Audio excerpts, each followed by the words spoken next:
You're just going about your ordinary day-to-day business, maybe having a conversation, maybe driving, maybe you're at the park walking the dog. Something happened.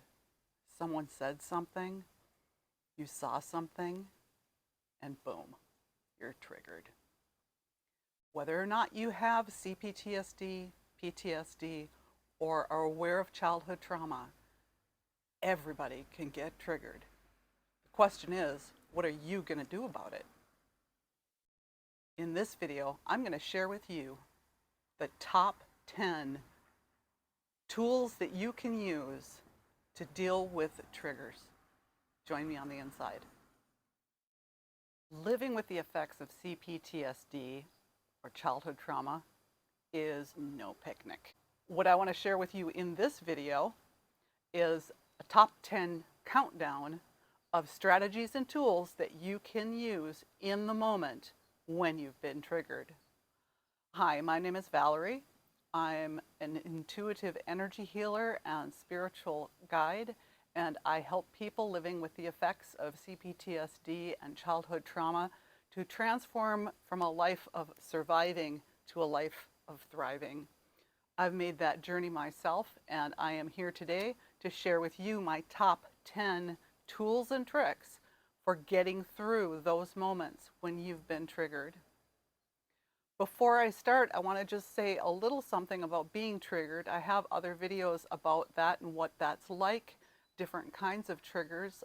If you want to check out some of the other videos on my channel, that you have to remember is that there's not something wrong with you. The most common thing that I see in people that I work with is a lot of self-condemnation, a lot of negative self-talk.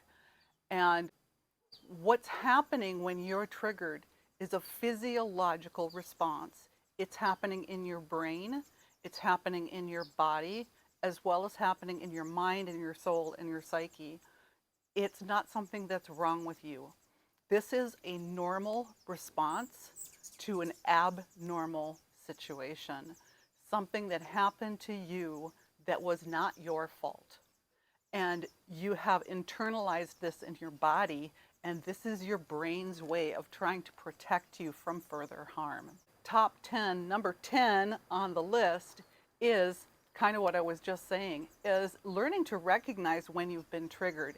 Instead of going into that, oh crap, oh shit, oh damn, what am I doing, what am I doing? And literally like just being kind of stuck in that moment, the very first thing that you need to learn, and it's number 10 on the list because it's not something that you're gonna do that's gonna be helpful so much in the moment as it's gonna be helpful if you do this continuously in the long run. And that is to be able to recognize that you've been triggered. I'll link one of my other videos where I talked about what it's like to be triggered. You probably either overreact or underreact. This is coming from that place of your limbic system, your amygdala, which is kind of like the animal part of your brain. It's the hind brain. This is the fight or flight or freeze or flee response part of your body. It's the sympathetic nervous system. So it's responding in sympathy to a perceived threat, and it can set off all kinds of things in your system, physical, physiological, chemical, it's neurochemistry. So if you can learn to recognize that feeling, that sense that maybe in the past was like, oh my God, what's wrong with me? What have I done? What am I doing? Rather than blame yourself, just acknowledge and accept, oh, I've been triggered. Something happened, and now my amygdala has hijacked my prefrontal cortex. It's like the rear part of your brain is hijacking, and the rest of the brain doesn't work. It's not working properly. It's impossible to think rationally when this part of your brain takes over. So, number 10 is acknowledge and accept. You might take go a step further and get a journal where you write these things down. It's important, kind of a baseline tool to get into your tool belt that it takes time. But over time, you'll begin to develop the skill, the ability to recognize when you're being triggered. So here you are, you've been triggered, someone said something to you, or responded to you in a way that some situation has triggered to your brain that, oh, this is a dangerous situation because of past experience. Number 9 on the list is to give yourself some room. Give yourself some room physically and in time. If you're standing in conversation and someone says something to you, you get triggered, you realize that you're triggered, excuse yourself. Say, excuse me just a minute. Or say you need to go to the bathroom. Anything, you need to get out of that situation. You need to get into a space where you have the time and the privacy to deal with what's happening to you physiologically. Lord forbid if you're driving, like pull over. That did actually happen to me once, and I'm still amazed that the adult part of my brain was still functional enough that I did manage to get pulled over, and luckily there was someone nearby to help. But yeah, you need to be in a safe place, and you need to give yourself some time to recuperate. When I was first diagnosed 10 years ago, it took me months. Once I had such a huge breakthrough of symptoms all at once that had been repressed for decades, that it took me months to get back to a calm state of body and being. Over time, then it was like, oh, it would take me maybe a week to get over being triggered, and then maybe days. And now I congratulate myself when I can recognize and put into use some of these tools within an hour or two. It's not something that happens overnight. It takes practice. But you've already been through the worst of it. You have survived. Whatever it was that happened to you, you're here to tell the tale. And you can, through self-love, dedication, and practice, learn some of these tools. Number 8 on my list is another one that takes some time, but there's no time like right now to start, and that is to meditate. There have been studies that have proven that meditation lowers your stress hormones, it lowers your blood pressure, it brings your body back into a state of calm. You're able to return to your present day brain and throw out the hijacking amygdala if you can meditate. Well, if you were just triggered, it's probably pretty hard to meditate unless you already have a meditation practice.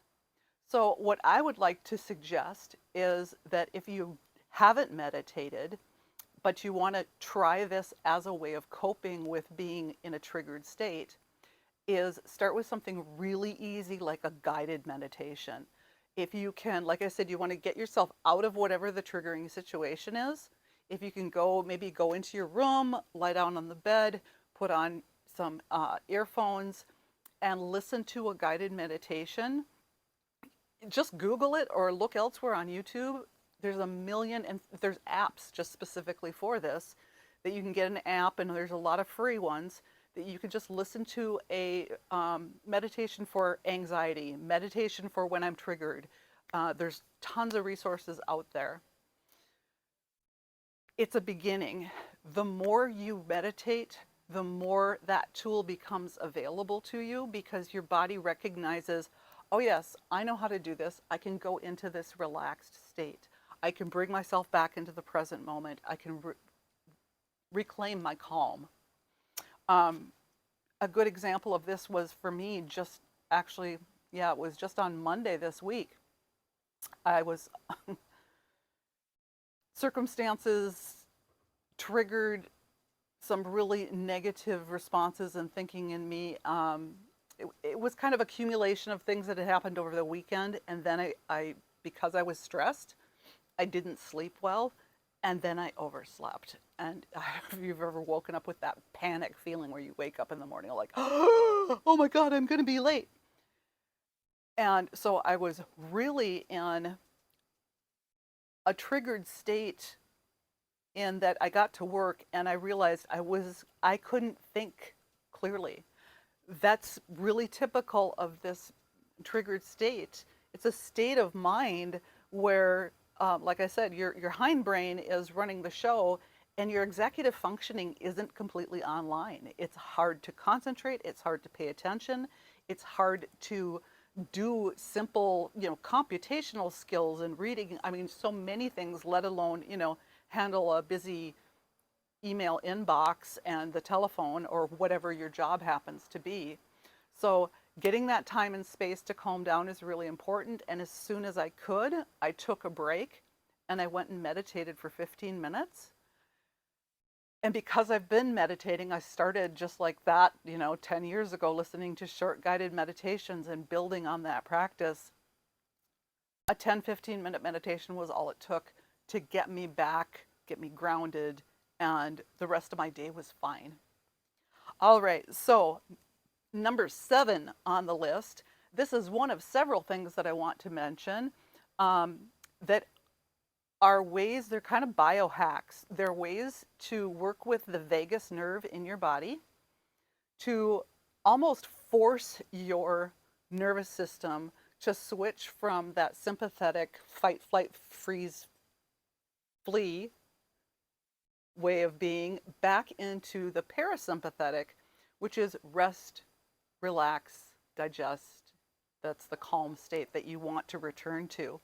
The vagus nerve is one of the cranial nerves that actually travels throughout the entire body. It goes down through your neck and your chest and in through your guts and down to the legs. It is the longest of the cranial nerves. And you can use this to send messages from the body to the brain. What's happening when you're triggered is the brain is sending messages to the body. And it's saying, freak out, you're in danger. You might get shakes, you might feel cold, or your hands might get sweaty, or you start to breathe faster. So one thing that you can do is work with the vagal nerve to calm the system down. And so number 7 on the list is chill out. Literally, chill out. One of my favorite movies, little sidebar, one of my favorite movies is A Christmas Story with Peter Billingsley, and he's a little boy that just wants a BB gun for Christmas. But there's a particular scene where he gets into a fight, the Scott Farkas affair, and he beats up the neighborhood bully, but he completely has a meltdown while he's doing it, and he's screaming and he's cussing and he's bawling. And finally his mom comes and breaks up the fight and takes him home. And she takes him into the bathroom, and if you remember, she takes his head, puts his head down in the sink, and splashes water on his face, and takes a washcloth and puts a cold, wet washcloth on his neck. This splashing water on your face to calm down or clear your mind, it shows up in a lot of pop culture like that, but it's actually an effective way to calm that vagus nerve. You can do this by taking a cold shower. You can do this by splashing cold water on your face. Another method that I've used myself that is actually really effective is if you have a little ice pack, just wrap it in a towel or something and hold it to one side of your neck for a count of maybe 20 or 30, and then take it off for 10 seconds and then switch and do 20 or 30 seconds on the other side. And do that back and forth several times, and you will find that you begin, your nervous system naturally begins to calm down.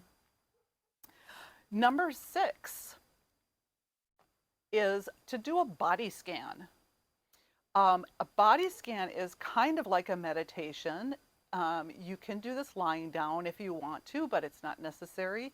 As long as you're in a space where you could go into the bathroom at work or at school if you need to, and just sit somewhere where no one's going to disturb you for just a couple of minutes, and just close your eyes and focus your consciousness. Put your attention at the top of your head. And then just very gradually, just picture it like a little ball of light, and let it travel around and follow, and take your attention to all the points in your head, moving slowly down. And then you can go down through your arms and each finger, and down through the other arm, and all the way down through all the parts of your body, down to your toes, focusing your attention very sharply on that particular point where the ball of light is, and just being aware of any sensations that are in that body part at the moment. See if you feel tension, see if you feel pain, maybe it feels hot or cold or tingly. This is a way of bringing your focus into your body. What so very often happens with those of us that have childhood trauma, CPTSD, is especially if there was any sort of violence, physical violence or sexual assault involved, we have learned to not feel safe in our bodies. And this helps you to come back into your body and refamiliarize yourself with it and be okay being in your body.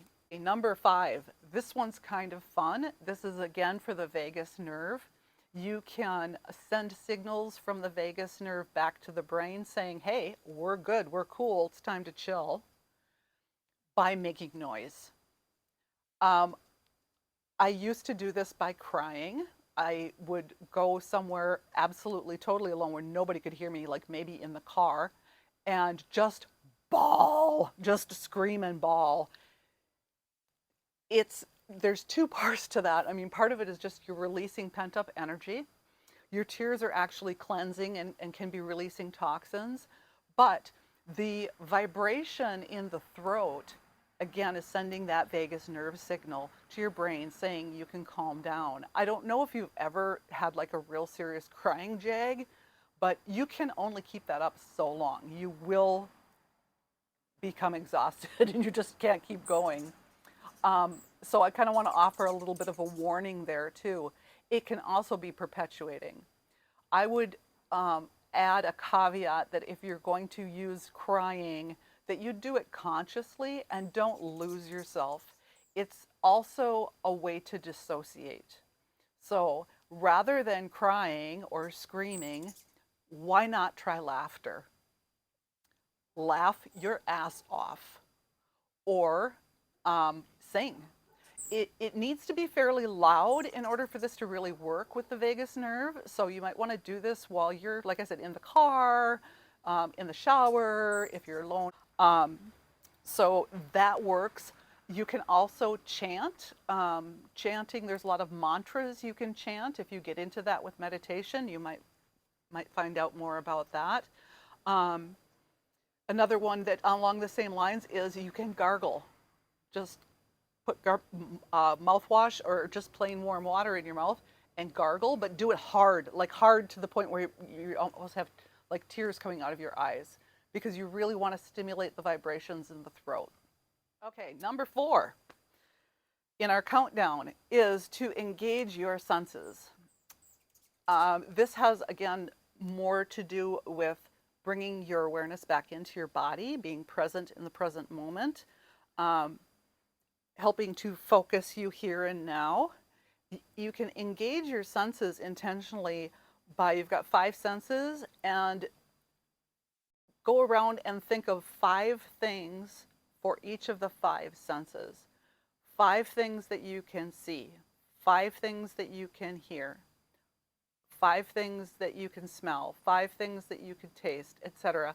And then do it again 4 times, okay? 4 more things that I can see, 4 more things that I can hear, 4 more things that I can smell, feel, taste. The point is to focus your attention into the senses and use them to bring you back into consciousness in your body. Number 3 on the list is, I'm just going to kind of generalize and call it tapping. Now, there is a very specific healing modality called emotional freedom technique that's also commonly known as tapping, and I will probably do a video about that sometime in the future. It's a whole thing in itself that could take a good 15 minutes or more on its own. So other than just referencing it here, what I'm really talking about is bilateral tapping.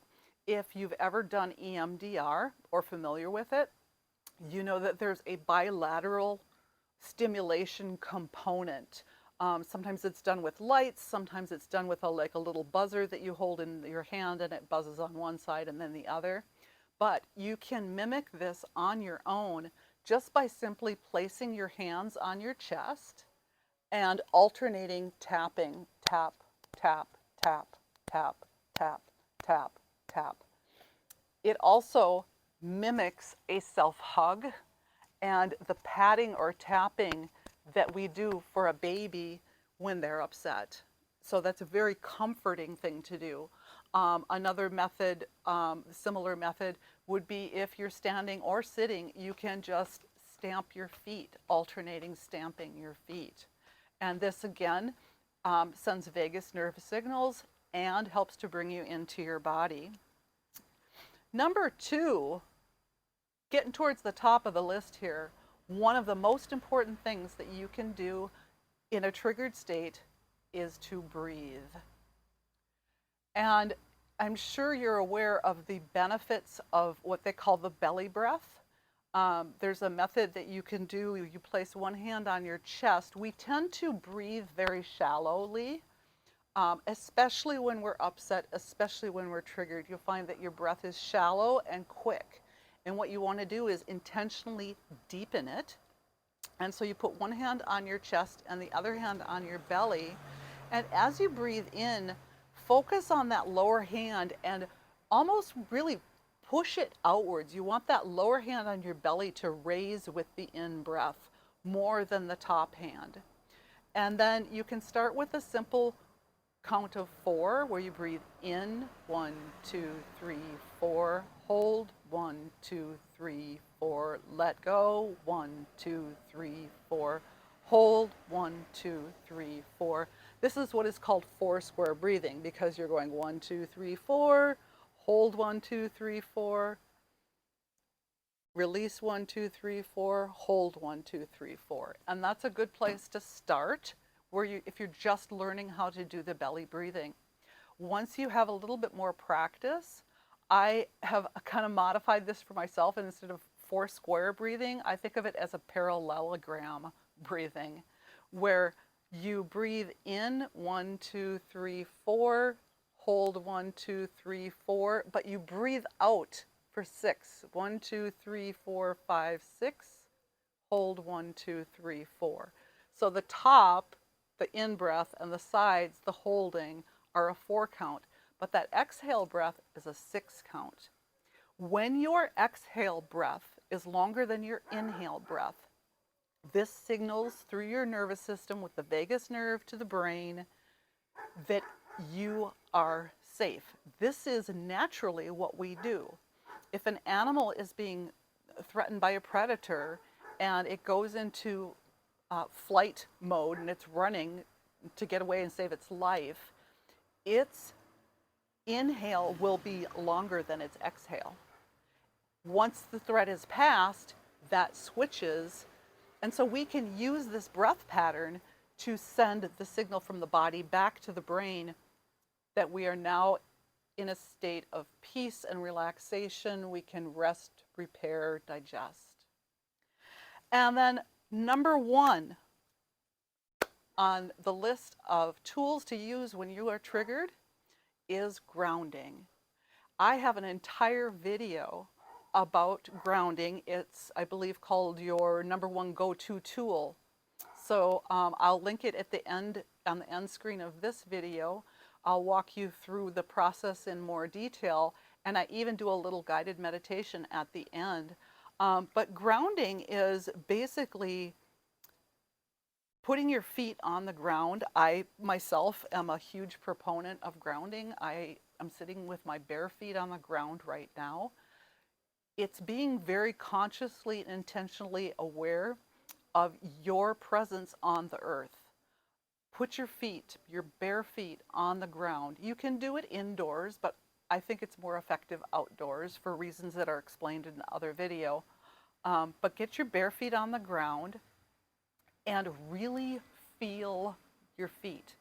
Again, this is a sensory thing, but if you feel your feet and you can look at your feet and say, these are my feet.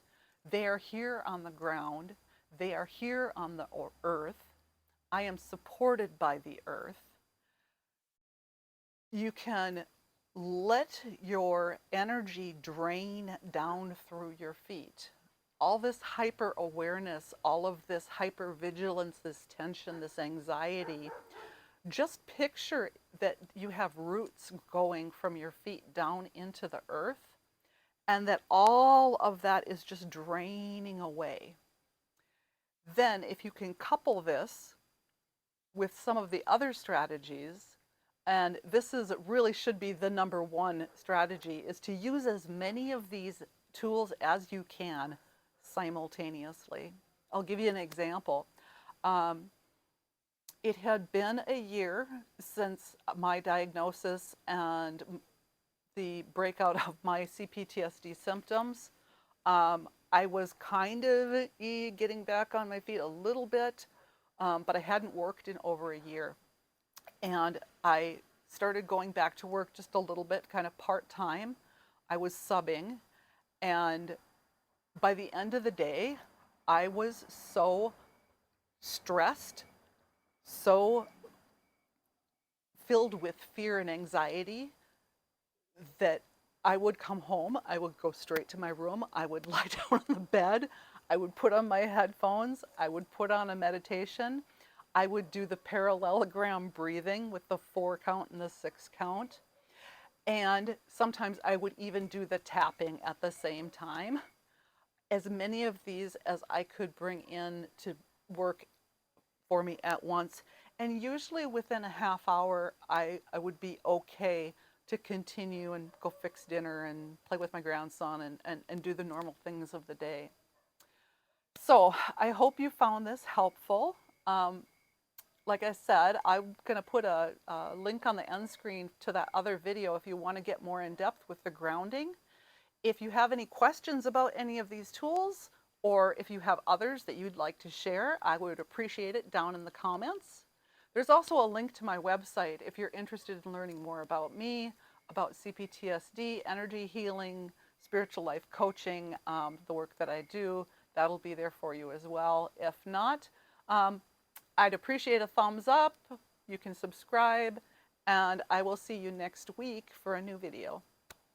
Peace.